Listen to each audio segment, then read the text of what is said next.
Последни 3 серии што ги изгледав, што треба ги изгледаш и ти. Серија со двајца браќа каде што едниот е попроблематичен од другиот и претходно си има заминато поради некои проблеми. Сега повторно се враќа и овој другиот брат му дозволува повторно да се врати во неговиот живот и да функционираат заедно. Ако сте гледале Озарк, ова е главниот актер од Озарк. Многу е тешко нешто да биде добро колку Озарк, ама е приближно доста слично. Секоја епизода завршува накаде те копка да ја пустиш од следната. Се вика Black Rabbit. Школа за проблематични деца, каде што оваа вампирка горе е главната директорка и се што води. Многу различна серија, многу интересен концепт и јас не бев искрено фан на крајот толку многу, ама кој знае, можеби на некој од вас ќе ви се свиѓа и тоа. Ами оваа е таква серија каде што секоја епизода завршува така да те натера одма да ја пуштиш втората и доста интересна серија. Ако сакате такви мрачни серии каде што се во мало градче, каде што сите меѓу себе се знаат, каде што се разоткриваат цело време тајни, ви се свиѓа ова. Се вика Wayward. И лично за мене најдобрата серија од овие три се вика The Beast in Me. Се работи за писателка која што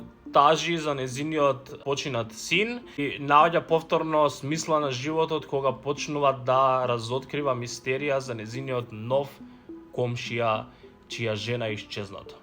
Обично ваква реченица е нешто што мене одма би натерало да гледам, така да се надевам дека и вас. Многу напната цела серија, се гледа во еден здив, во една ноќ, многу добро. Заследиме за уште вакви видеа.